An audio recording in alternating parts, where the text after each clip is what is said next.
আমরা প্রতিদিন ঘর থেকে বের হয়ে রাস্তা পার হই, কিন্তু আপনি কি জানেন প্রতিদিন সামান্য কিছু ভুলের কারণে সড়কে কত শত মানুষের প্রাণ যায়? আজ এমন 5টি অভ্যাসের কথা বলবো যা রাস্তা পারাপারের সময় আপনার জীবন বাঁচাতে পারে। নিজে সচেতন হন এবং আপনার বন্ধুদের সচেতন করতে ভিডিওটি শেয়ার করুন। 1. ফুটওভার ব্রিজ ও আন্ডারপাস ব্যবহার করা। রাস্তা পার হওয়ার জন্য যেখানে ফুটওভার ব্রিজ বা আন্ডারপাস আছে সেখানে সামান্য অলসতার জন্য সরাসরি রাস্তা দিয়ে পার হওয়া যাবে না। অনেকেই একটু হেঁটে ব্রিজে না উঠে চলন্ত গাড়ির মাঝখান দিয়ে দৌড় দেন, যা অত্যন্ত ঝুঁকিপূর্ণ। ফুটওভার ব্রিজ ব্যবহার করা আইনগত এবং জীবন সুরক্ষার জন্য বাধ্যতামূলক। 2. জেব্রা ক্রসিং ও ট্রাফিক সিগন্যাল মেনে চলা। যেসব রাস্তায় ফুটওভার ব্রিজ নেই সেখানে অবশ্যই জেব্রা ক্রসিং ব্যবহার করতে হবে। রাস্তা পার হওয়ার আগে ট্রাফিক সিগন্যাল খেয়াল করুন। গাড়ির সিগন্যাল লাল হলে এবং গাড়ি পুরোপুরি থামলে তবে রাস্তা পার হন। গাড়ি চলন্ত অবস্থায় জেব্রা ক্রসিং থাকলেও জোর করে সামনে যাওয়া উচিত নয়।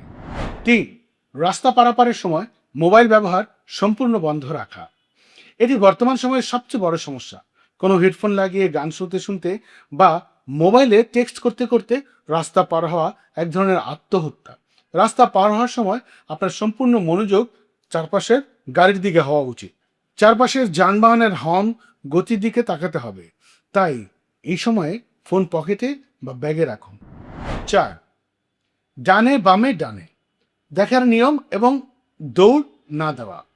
রাস্তা পার হওয়ার সময় চিরন্তন নিয়ম হলো প্রথমে ডান দিকে, তারপর বাম দিকে এবং পার হওয়ার ঠিক আগ মুহূর্তে আবার ডান দিকে তাকিয়ে রাস্তা খালি আছে কিনা, গাড়ি আসছে কিনা দেখে তারপরে রাস্তা পার হন। একমুখী রাস্তার ক্ষেত্রে গাড়ি আসার দিক খেয়াল রাখা। রাস্তা ফাঁকা দেখলেও কখনো হুট করে দৌড় দেবেন না। স্বাভাবিক গতিতে হেঁটে রাস্তা পার হন, কারণ দৌড় দিলে চট করে গাড়ির গতি অনুমান করা কঠিন হয় এবং পড়ে যাওয়ার ঝুঁকি থাকে। 5. মোড় এবং বড় গাড়ির সামনে সতর্কতা। রাস্তার বাঁক বা মোড় যেখানে গাড়ি হুট করে চলে আসে সেখান থেকে রাস্তা পার হবেন না। এছাড়া বাস বা ট্রাকের ঠিক সামনে বা পেছন দিয়ে পার হওয়া খুবই বিপজ্জনক। আমার চ্যানেল ফলো করুন বা না করুন, রাস্তা পার হওয়ার সময় এই 5টি বিষয় স্মরণ রেখে রাস্তা পার হবেন, তাহলে যে কোনো অনাকাঙ্ক্ষিত বিপদ থেকে রক্ষা পাবেন ইনশাআল্লাহ।